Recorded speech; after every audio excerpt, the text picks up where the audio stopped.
You see them everywhere every Halloween, right? Those glowing, grinning faces on porches and in windows. But behind that familiar smile is a story that's way older and, frankly, a lot darker than you probably think. It's a legend born from old folklore and a very clever deal with the devil. So, that's the big question. How did we get from some ancient, spooky story to this beloved tradition? Well, to answer that, we have to go back, way back, to the misty fields of Ireland to meet the man who started it all. Okay, so let's set the scene. Our story doesn't start with a hero. Oh no, it starts with a trickster, a real master manipulator whose reputation was known all across the land, and his name was Jack. And let me tell you, they called him Stingy Jack for a very good reason. This guy's entire life was basically a masterclass in greed and deceit. The legend actually calls his life a tapestry woven with deceit. He could swindle anyone out of anything, and he cared more about a shiny coin than he did about his own soul. And a reputation like that, well, it tends to attract some unwanted attention. This is where things really kick into gear. We're at the first major showdown, a moment that is going to set off a chain reaction that lasts for, well, eternity. So picture this. Jack's stumbling home from the pub late one night when, bam, he comes face to face with the devil himself. The time has come. The bill is due. But if you think Jack is just going to give up and go quietly, you have seriously underestimated this guy. He's always got a trick up his sleeve. Jack, cool as a cucumber, asks for one last drink. But, he says he doesn't have any money to pay for it. So he dares the devil, goads him really, to show off his power and turn himself into a silver coin. The devil, probably a little arrogant, falls for it. The second he transforms, Jack snatches that coin and shoves it into his pocket, right next to a silver crucifix. And just like that, the devil is powerless. He is totally trapped. Suddenly, Jack's the one in charge. He's got the devil, literally, in his pocket. And he makes his deal. Let me live for 10 more years, and I'll set you free. The devil is absolutely furious, as you can imagine, but he's got no choice. He agrees. So Jack wins, at least for now. So 10 years go by, and Jack? He hasn't changed a bit. If anything, he's even more of a scoundrel, more confident than ever. But, 10 years eventually runs out. And the devil? Well, the devil always collects his debts.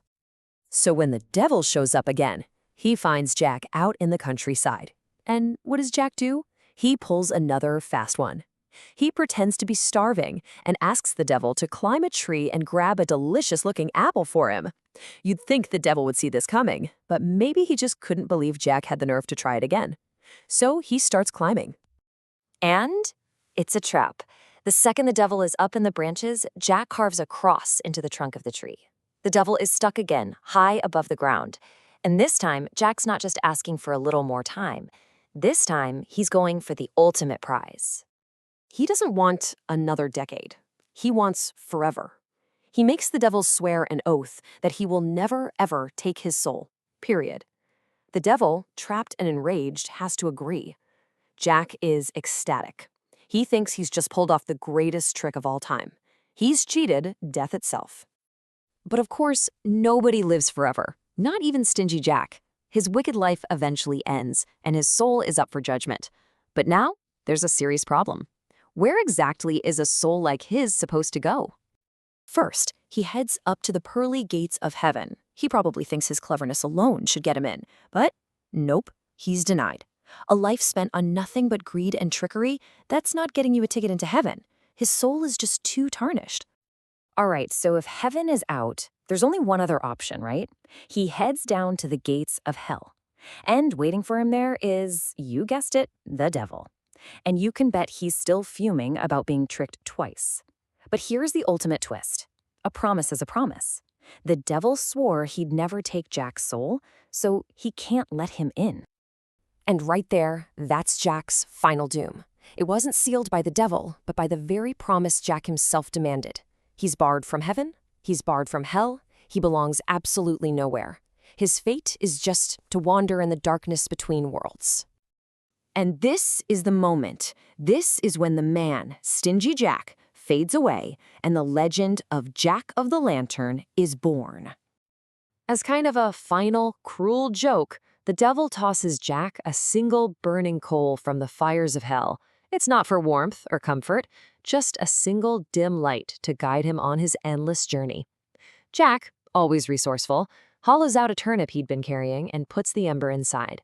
He's just created the very first makeshift lantern. And that is how he got his name.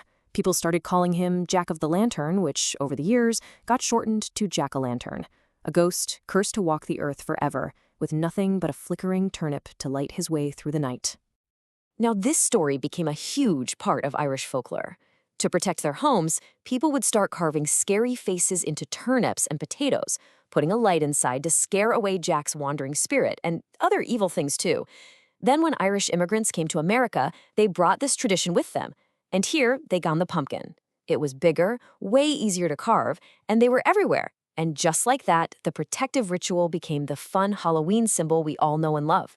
So the next time you see a jack-o'-lantern, you can remember the story of old Stingy Jack. It's so much more than just a decoration. It's a really chilling cautionary tale, a reminder that a life spent just trying to get ahead, only looking out for yourself, might seem like you're winning, but in the end, it just leads to a very, very lonely existence. In the end, Jack's cleverness won him his bargains, but it cost him his soul a place to rest. He ended up with a fate that might actually be worse than hell.